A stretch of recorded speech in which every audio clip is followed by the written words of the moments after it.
A listener production. Hey, I'm Antoinette Lattouf. This is the Weekend Briefing, where we take a break from the headlines and I get to hang out with someone who, well, in this case, is the headline. This week, it's Kayla Jade, the blue-eyed bombshell from OnlyFans, full-service sex worker, TikTok sensation, and one of the most followed and probably, arguably, one of the most misunderstood women in Australia. She's real, she's raw, she's got millions watching her every move online. And in this chat, we get into it all, how she got into the sex worker industry, why she actually loves what she does, but at the same time doesn't recommend it for anyone else, especially given how unsafe it can be. We also talk about her unexpectedly huge, middle-aged female fan base, and also how she responded to a couple of women online outing that she was a mum, despite doing everything she could to protect her kids. Spoiler alert, it was infuriating. And don't worry, the weekend list is coming up later in the show with all the hot tips on what to watch, read, eat and listen to. But first, here's my no-holds-barred convo with the kind and fascinating Kayla Jade.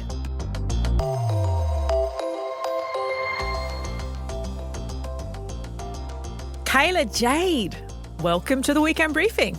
Yay! So happy to be here. I want to start at the very beginning. Girl from New Zealand. Oh, yeah. Moves to the Gold Coast. If you were to go back to Kayla at school in New Zealand, how would your friends or the people who went to school have described you? Oh, how they had described me. I would say I was actually fairly quiet. Yeah. I wasn't someone who was super outgoing and adventurous. I stayed pretty low key at school, but I had a good core group of girls and we were just hang out, just, I don't know, do the most dumbest shit at school and just we had fun, good time. And I feel like they would, describe me as just a pretty chill, funny, girl. You're still chill and funny girl. Just like to have a good laugh every now and again. When you look back at people you went to school with and you see what they're up to or whatever, or you get a connection on the social media or someone sends you a photo, you're like, fuck, I would never have thought that. Oh, yeah. I feel like people have that moment about me a lot. She was cool. She was kind of quiet. I didn't expect her to be an adult sex worker star and a YouTube show and TikTok and OnlyFans and all the things. I occasionally go through my DMs and see I get a lot from people in school and stuff, and they're just oh my God, I just want to say I'm so proud of you, and it's crazy how far you've come from because in New Zealand we're in a small town, and a lot of the time people just stay there. When I go back, it's everyone's still there, still doing the same thing. So I don't know. It's a weird thing. It's crazy.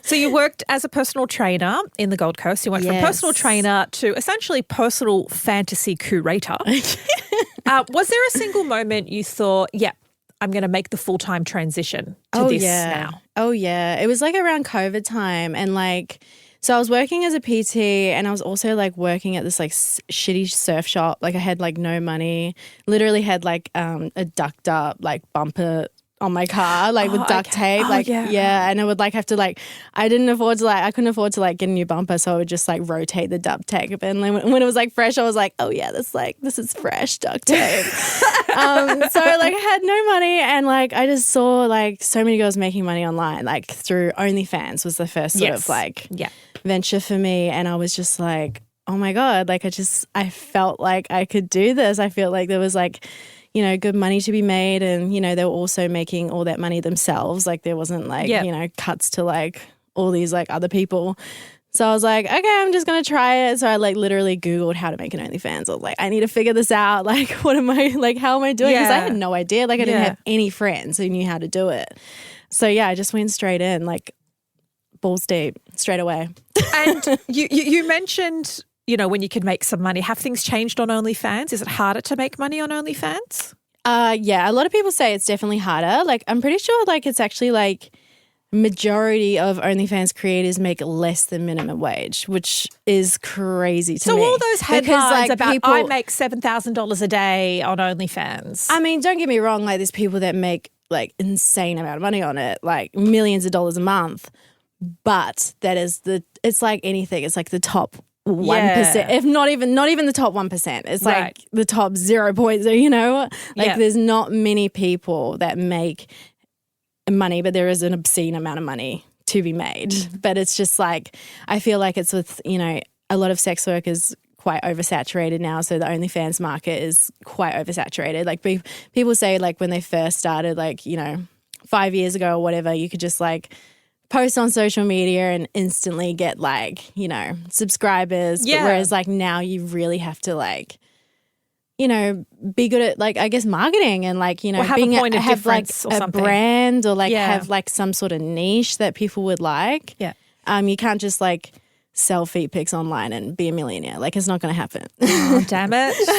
That's always been my career backup. Okay. I always like, because everyone says about the feet pics, and I'm like, I don't think I've known a single person who has made uber amount of money just doing feet pics. Like, okay.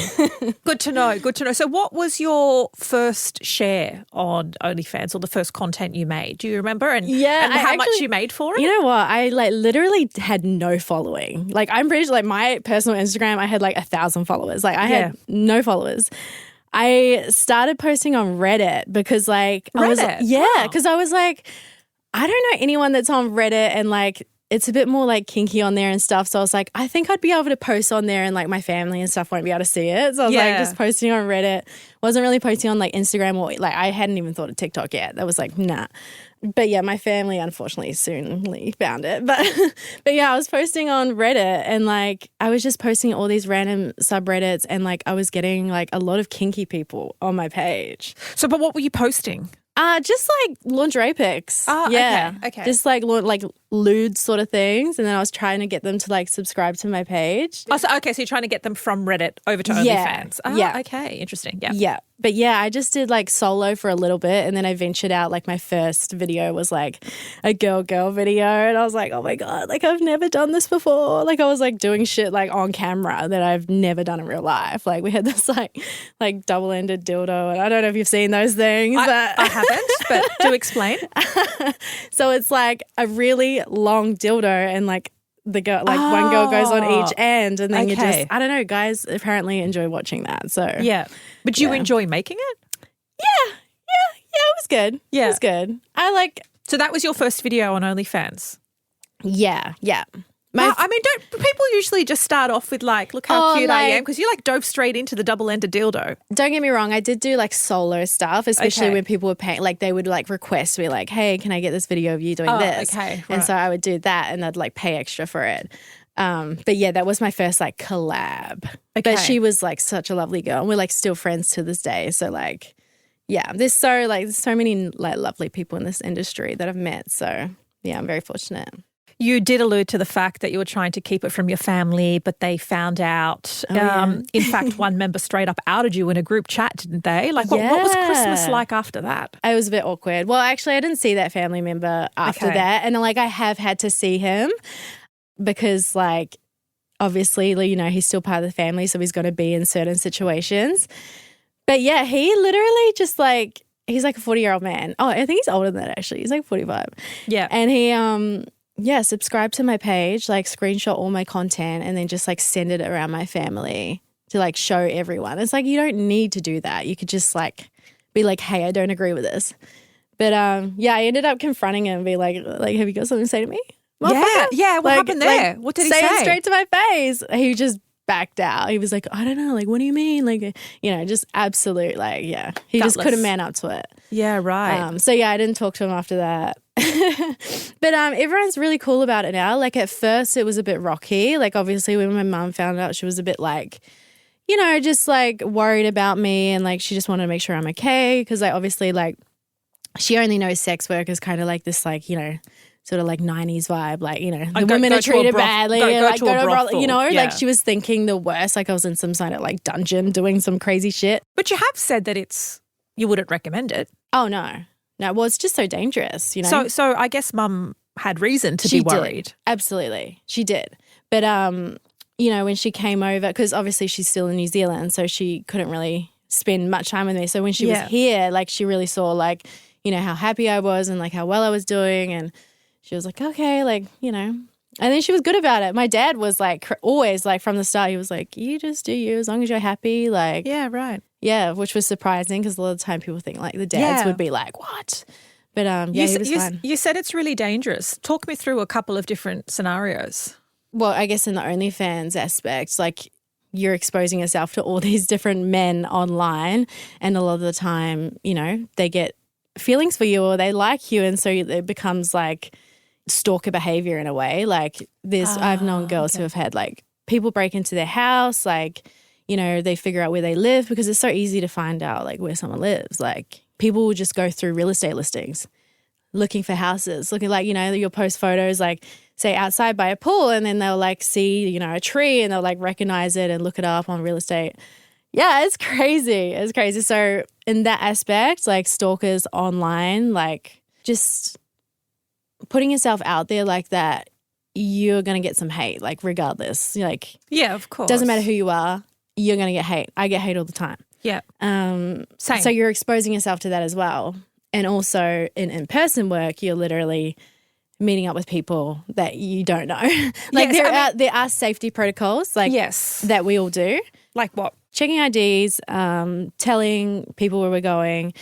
Oh, so you get their driver's license or whatever? Yeah. Okay. Get their driver's license. There's lots of ways that like we keep ourselves safe in the sex work industry. Don't want to out all the secrets because, you know. No, I think, you got to protect yourself. Yeah. But at the end of the day, it doesn't matter what you do, you're still like going into a room with a stranger. Yeah. So like I've known girls, like I've been fortunate enough not to have any like. You haven't ever felt that your life was at threat? Yeah. I mean, there's times where I've felt that I was in a bad situation, but I was lucky, you know, to get out of it. And like even in, you know, not even just like sex work, but even like in the OnlyFans stuff, like, you know, going and meeting up with like photographers for like collabed, you know, photos and things. Like there's been situations where I'll be like, oh, like I don't feel good in this situation. Yeah. Yeah, it's just men in general. They fucking ruin the party, you know. You have a lot of female followers on TikTok. Obviously, a lot of the clients that you have for the OnlyFans stuff and the clients for in-person sex work are male. Yeah. Did it surprise you that so many females follow your content? Because your TikTok page is kind of like a tell-all of your life and your experiences. And I want to point out that one of our producers, his mother is from regional New South Wales. She's in her 50s. She's married. She follows you, so do her friends. That's so funny. What is it about women that you think, given that I'm assuming they're not your core customer base? No. If anything, I like lose customers because, you know, I'm just talking to females. So, but I love it. Like I never thought I would have a female audience, and I never planned on having that audience. It just happened naturally. Like I just randomly started venting my frustrations online, and people for some reason enjoyed that. I don't know. Obviously they're never going to do it, but they like to know they're like interested in, you know, my life and like what I do and like, you know, because you obviously hear like about sex workers, but you don't really know what goes on. So I guess I like talk about more of the behind the scenes, and they're like, oh, wait, who did she see today? Like what's going on? Yeah, like they're really invested. They want to hear a bit of the tea, the goss, you know. Yeah. So I mean, it's fun. Like I love it. Well, I just feel like, you know, I'm talking to like, these are my people. Like I just feel so comfortable online, you know, talking to them. Yeah. Obviously there's days where like I have bad days and, you know, I'll get hate and stuff. But I mean, that's just part of being online, you know. In addition to obviously having a big female social media following, it was also a woman who essentially outed or doxed or whatever the word is that you want to use, the fact that you are a mother, something that you had decided to keep offline.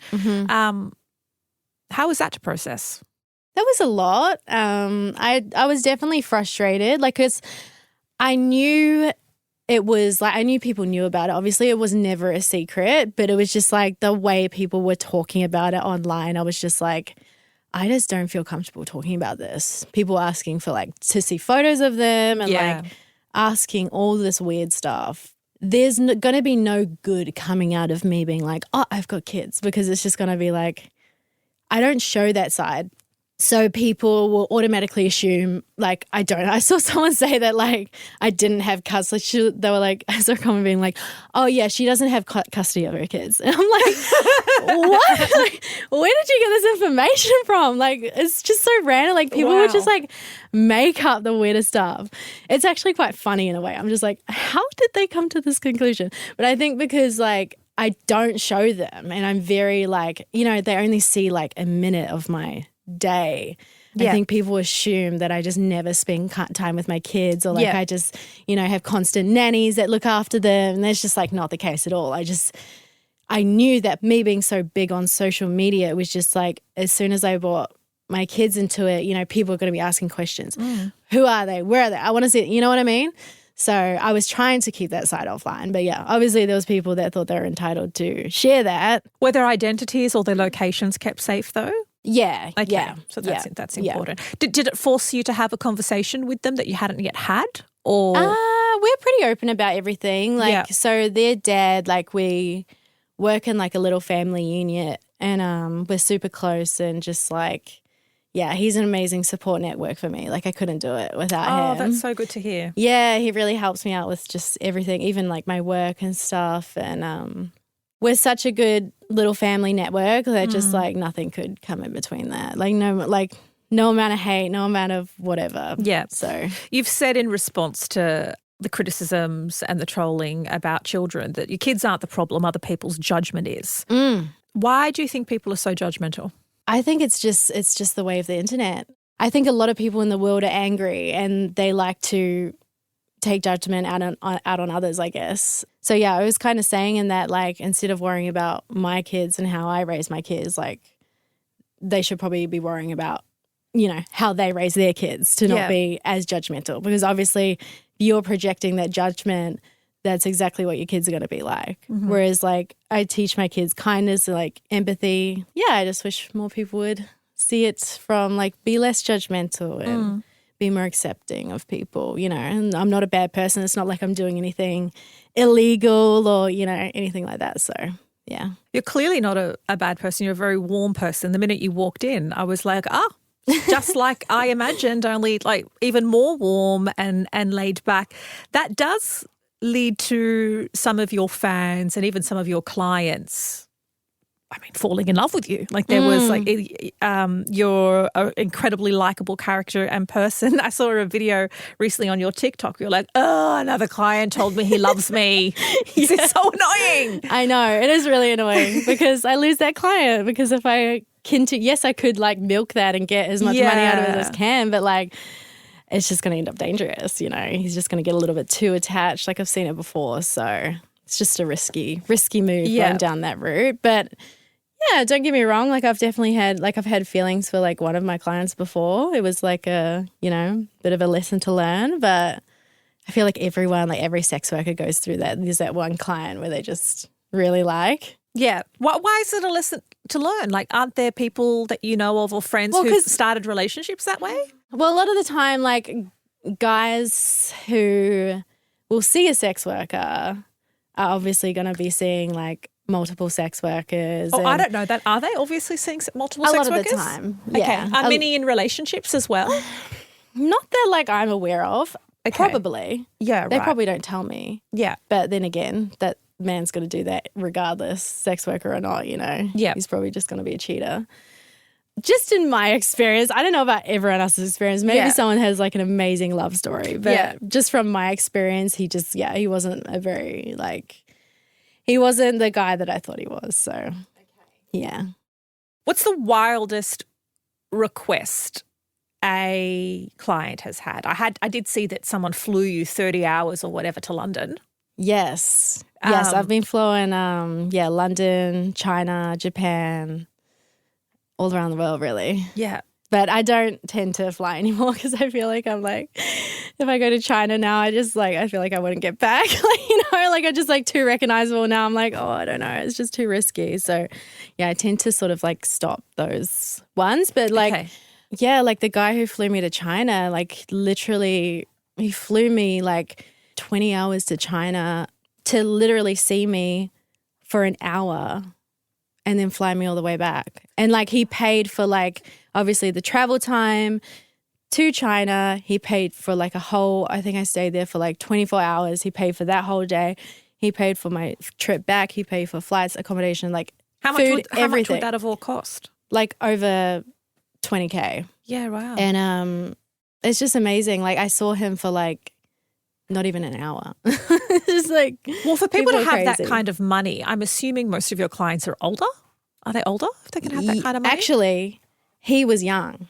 Oh, wow. Okay. He was like, I want to say early 20s. Oh, wow. Yeah. I He was just like I was a picturing some rich dude in his 60s. billionaire. Oh, yeah, you think that. And I've definitely like, it's probably like, it's just a mix of people. Like I always like try and picture, like say it as like, if you're walking down the street in the city, those are all my clients, just average, like normal people. Like a lot of time people will think like they must be this like horrible looking, like ugly guy, but like it's just like, I don't know, normal people walking down the street. It's my clients. So other than the clients who fall in love with you, you do have clients, you do have a soft spot for a particular client. Yeah, of course. I love my clients.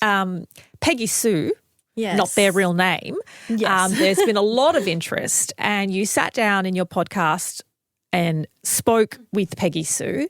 What was that like for the millions of people desperate to know more about your relationship? He just absolutely blew up online. He became like bigger than me in a way. Like I could see people like talking about him like on TikTok and stuff, and they didn't even know who I was. They just knew Peggy Sue. I'm like, this is crazy. Like, how did he get this big? Well, firstly, how did you, for those who aren't familiar with the story, how did he get the name Peggy Sue, and why did he become so popular? I just started calling him that because he likes to get pegged. It was just like, I was just like, oh, Peggy Sue, like, you know, just like as a funny name, and it kind of just stuck. Like, so obviously, that's not his real name, but he came on the podcast, and I just sort of like, because I knew my like people on TikTok, my fans like wanted to see it. So I was just like on Instagram, I was like, put out a question box. I was like, ask any question, and I would just ask it. So I just went through and like screenshotted all their questions, and I just asked. But yeah, that was a pretty surreal moment, like having my client on my podcast. Obviously, we had to keep it really like, you know, to protect his identity. He changed his voice. He doesn't want to be known as like Peggy Sue, like out on everyone. So changed his voice and like didn't show his face. I'm not sure if your viewers know just how sweet you are, but you are very sweet. Thank you, Peggy. It's weird calling you Peggy, like, because I never call you Peggy, right? Like, you know, only on internet. So I've accepted that I am Peggy. You are the Peggy. I feel like Peggy lives within me at all times now. Wherever I go, whatever I'm doing, Peggy is there with me. One of the things that struck me, and I also saw in a lot of the comments, was just how kind of, I don't know, normal and polite he sounded. Well, what do you think most people expect clients of sex workers to be like? I think they just assumed he would be like this super like simpy guy that would just be like yes miss, you know, but he's like, he was definitely showing more of his like professional side, like in the interview, like that's more of like his sort of work side.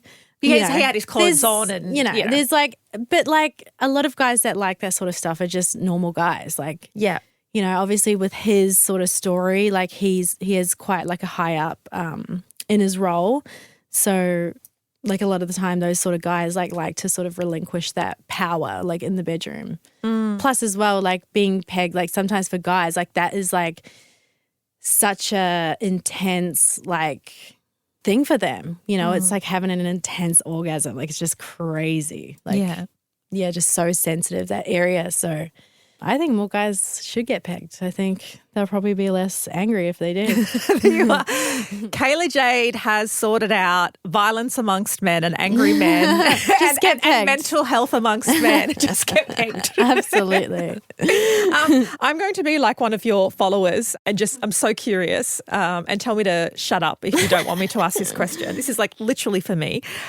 How do you manage to have sex with someone if you find them really unattractive or they smell? I mean, well, smell's a no-go for me. That's like instant. I will be the biggest bitch. I'll be like, get in the shower again. If you smell like I'm not. Okay, Like that's okay. like a no-go for me. But I can get over the like unattractiveness because like I'm How? I'm just thinking of the money. Like I'm just Okay. like money in my head and I just, So you just, go to my Fake happy it. place, Yeah. dissociate, I guess in a way some people would call it. Like that's just like that's what I'm there for. I'm not there to like be like looking at, their body and being like, oh my God, like he's so hot, he's so not. So I really don't care about that. As long as they're hygienic and Yeah, just like a nice person, Yeah. then And it's they've showered fine. a couple of and times. they've, like disinfected, Yeah. then I'm fine.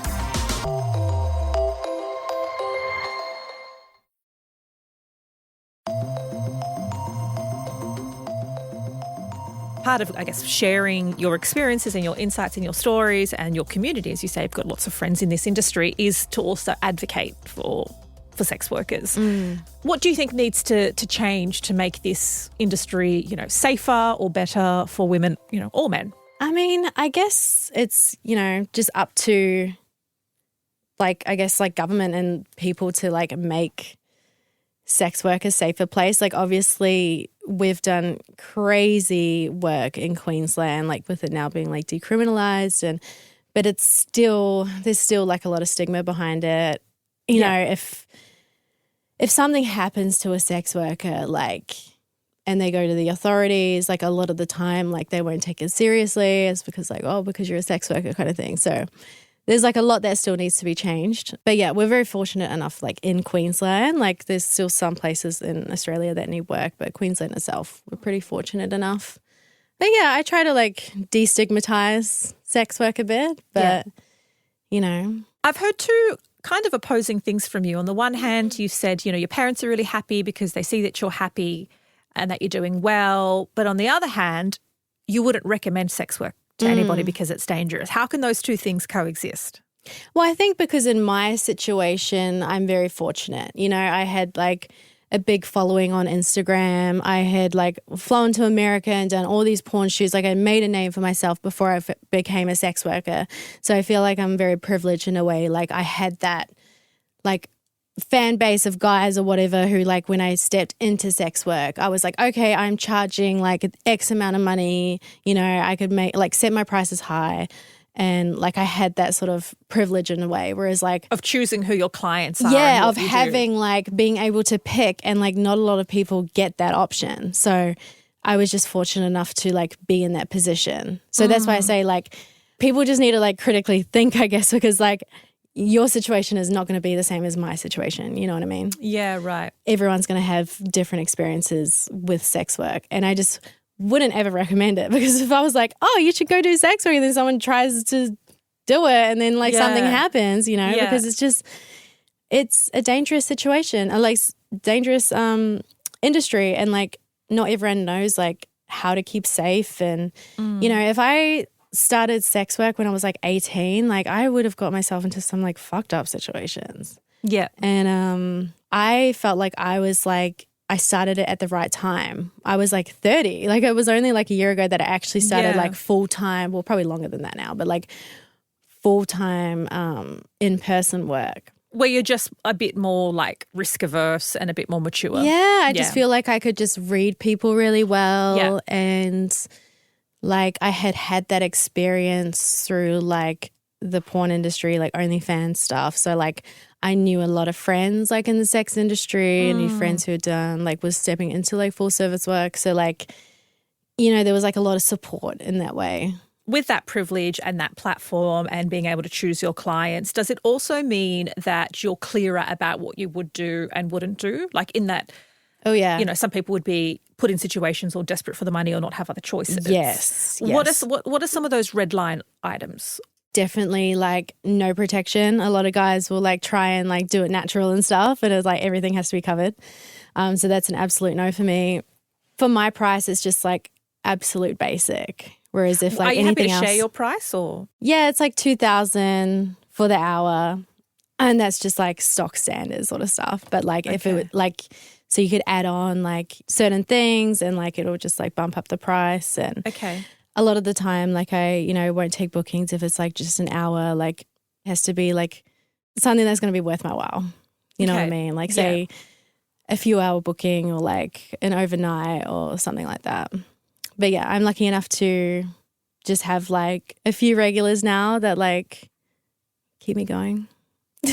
And you're doing different things as well. Obviously, with your social platform, you've been able to do, brand collabs, but you started a podcast, Storytime with Kayla Jade. Yes. How is it going? Because from what I've seen, it's like part confessional, part chaos, lots of charm. Yeah, it's a whole bundle. It's everything in one. Yeah, I guess it's just like I'm talking about a lot of stuff on there that I've never talked about on TikTok. So a lot of stories that I've just sort of kept to myself. So it's really like going into depth of them and, telling everyone more about me. It's pretty fun. I love it. What's it been like going on YouTube? Because YouTube's a very different platform. Yeah. Yeah, it's good. It's pretty easy because I just like, put my podcast on there.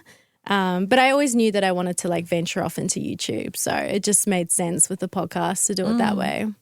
And if a brand offered to sponsor you tomorrow or work with you, partner, no questions asked, what is your dream collab? Have you thought of someone you'd love to work with? I definitely love like the big makeup, skincare brands. So like Fenty and, Rare Beauty, all those sort of ones. I love the beauty makeup. But yeah, I've been so fortunate to have like brands sponsor the podcast and support me on TikTok as well. And, I always try and get brands that I actually align with and not just like, put on random ones. But yeah, everyone's been so nice so far and, I'm so grateful because there's like, still a lot of stigma behind sex work. So the fact that brands are like working with me is like just crazy. Given you share so much, you share with your followers on TikTok, you share your body in your work. What is it that you've decided to keep off limits or just keep to yourself? Definitely the kid thing. Like I keep that. I keep that separate. I keep, that life completely separate to my online life because I feel like when you're so like online, you need to sort of have that life outside of that's completely separate, like my family and my friends that like when I go to see them, it's like we don't talk about online and like we don't talk about TikTok. We don't talk about Instagram and all that. So for me, that's just been like my sacred little thing that I'm like, I want to keep, the kids and like their dad and like my like non-industry friends like just out of it. And that's just like my little thing that I keep to myself. Is it increasingly difficult to be out in public and not be recognised? Yeah. I get stopped like everywhere I go now, which is crazy. But like it's all women, so I'm happy. Like I'm like any like girl, I'm like, hell yeah, like come up and come hang out. Everyone's so sweet. So I'm super like fortunate to actually have fans. It's crazy. Do you see yourself as, paving the way or showing people that sex work isn't a kind of like a dead end career or something that happens when there's nothing else to do afterwards? Yeah, like I hope people, look at me and think, oh my God, like there's other options, you know what I mean? But yeah, that's definitely like it's never been the end goal for me to be doing like full service sex work like later on in life. Like it was kind of just like a way for like I could just see opportunity for making even more money, like doing full service. So I was like, why not while I'm young kind of thing. Yeah. I obviously didn't think it would take this trajectory, but it has. So I'm super grateful for it. But yeah, there's definitely never any dead ends. Like with anything, you can change your life. You can start new things and never think you're like stuck in like a certain situation because there's always options. You just got to like open up to it. It has been so lovely hanging out with you. Oh, thank you. You too. And I'm holding back from telling you I love you. I love you too.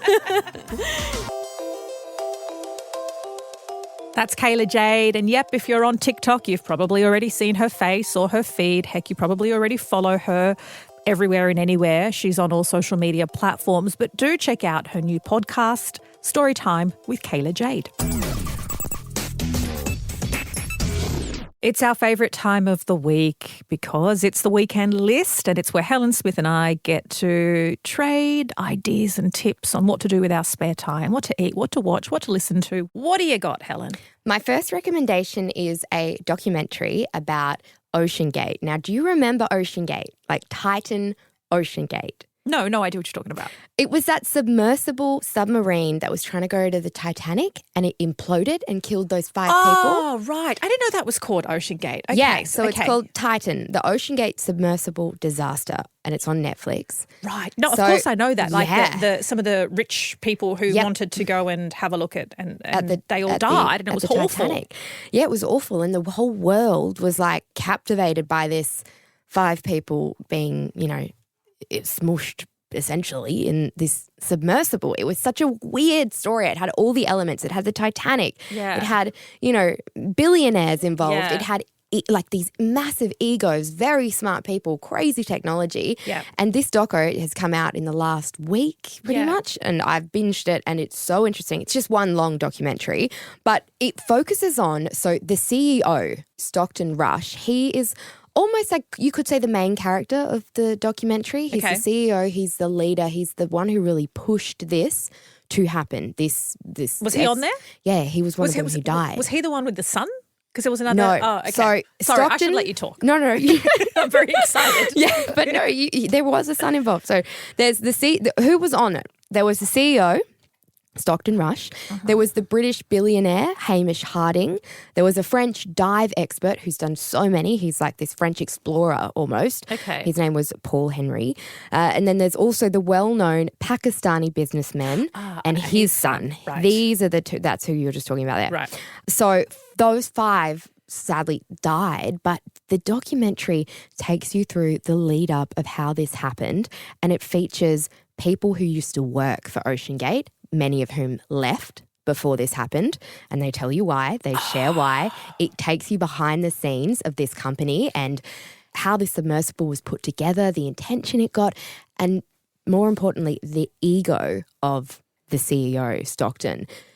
It's got lots of behind the scenes footage because Stockton actually hired media people and videographers to document what he was doing. Oh, okay. So this isn't just some sort of like character bashing Oh, or whatever. no. You see You it. Yeah. see like old footage, you see everything. It's so well put together and the story is great. It's a bit slow at the beginning, but if you stick with it, I promise it's so interesting. And Okay. it's interesting about characters and who is a CEO and what it takes, like the personality traits to be someone like this. So I'm not really sure how to segue into that deep, dark, compelling and horrifying story. So I'm just going to go straight into it and say my recommendation is a cucumber and yogurt mint salad. And so this is a bit of a Lebanese staple. So we are known for our tabbouleh and our fattoush, and I've talked about fattoush and how I love it and how I make it. Only do cucumbers when cucumbers are on sale because the vast majority of this is cucumbers. So you need about 4 to 6 cucumbers, depending on how many people you're serving. You chop them up, you dice them into like quarters. Yep. Not quarters, Like those little... little cubes, little 5 to yes. 10, 5 cent size cubes. Yep. It's Greek yogurt, dried mint, you crush garlic and salt and you mix it together and it's super fresh. It's beautiful with a side of lentils. Anyone who I make it for just thinks it's so fancy. It looks fancy. It's similar to tzatziki, and what I like to tell my Greek friends, I'm like, it's similar to tzatziki, but just better. But it's more of a substantial meal in that it's not like a side dip. It's, Yeah, right. The cucumber is larger, and the servings are. It's beautiful. hungry. We call it khiora laban, but it's just cucumber and yogurt mint salad. Cucumber yogurt mint salad because I don't know if I can say the other word. Khiora laban. Oh, Kyoda lemon? Yeah, no. No. Well, that actually sounds amazing, and I would love that on like a bit of chicken or something as Yes. well. That sounds good. Yeah. Cool. I'm definitely going to make that. My next recommendation. Now, I went the other week and saw Jane Fonda live. Oh, yes. And then I just went into a mad deep dive of this woman. She's 87 Yeah. and she's just had the most bizarre life ever. She's done it all. She's been married 3 times. Yeah. She's, have the craziest stories with insanely famous people. Her dad was like an actor and she just grew up around interesting, creative people and important people like Kennedys and stuff. Yeah, she was right. around and like, it was wild. But I really loved her and I fell in love with her the past couple of years with her activism because she's now been arrested so many times. Yeah, and for a few different causes, right? Yeah, oh yeah. One was climate. Climate is her big one. Okay. And then she's pretty much any human rights activism, she's there and she's at it. But she's been arrested so many times. Depending on what state she's in, she just goes straight to prison now. Like, you know, sometimes they're like, oh, you get a warning and get off. Depending on where she is, she just goes straight to jail and has to like spend a night or bail herself out because she's literally... It's some states, I think she was saying it's up to 7 times you'd be arrested and then you get thrown in, or some were 14 and whatever. But yeah, depending on where she is, she just gets thrown in. And I was like, wow. She did say this a lot as well. She uses her privilege. She's, you know, a white woman, very wealthy. Very successful. Very successful. But she was almost exploits her privilege as much as she can because she's like, well, what are they going to do? I'm a famous white rich lady. Like, throw me in jail for the night, but I'm going to keep doing it. Yeah, and I'll get the best lawyers and all the, good exactly. on her. Good but on her. I want to be a famous rich white lady. Girl, same. I was like, I want to be you. But I really loved as well throughout the chat, she did keep kind of diverting. She hates Trump. She made it clear. She said it so many times. And she was like, everyone. And I really recommend a few of her books that I had a look at. One of them is What I Can Do, The Path from Climate Despair to Action. That's a pretty good one. That's, I think, one of her newer ones. And then one of her memoirs, My Life So Far by Jane Fonda. Now, this was written in 1985, so a while ago, but it's still a really interesting read of where her life was at that point. And I think it kind of explores where she's now, and it's good to kind of look at what her life is now at 87 compared to when she wrote that memoir. Okay. So, yeah, if you want to just get a little bit of inspo and that's kind of just like a, you know, like F off, like do whatever you want and do what you care about, lead with your heart and your morals and your moral ambition. She is a great example of someone in Hollywood doing that. Yeah. So, yeah, and I just was like, oh, she's just great. So, what a legend. Check that out.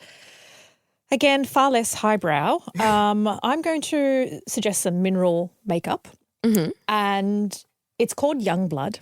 It's Australian made, and I'm just going to put it out there very early.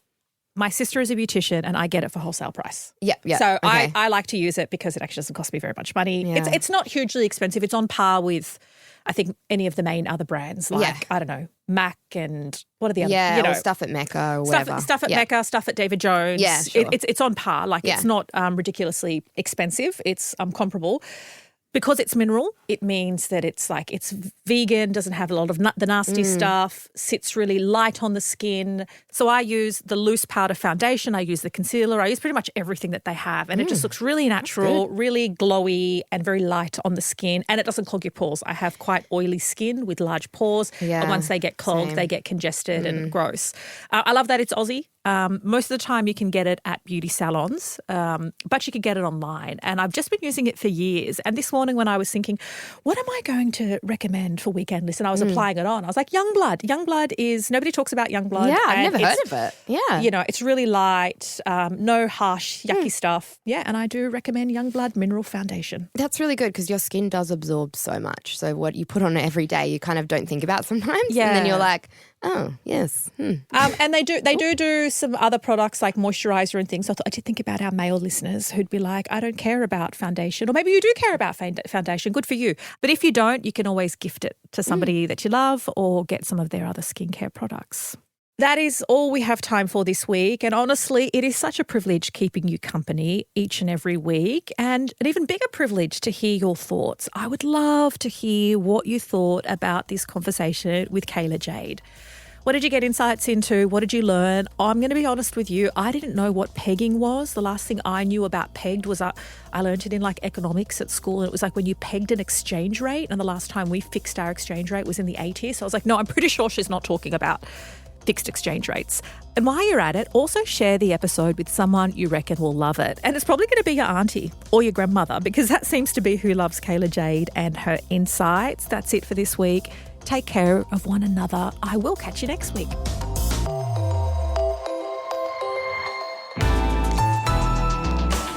Listener.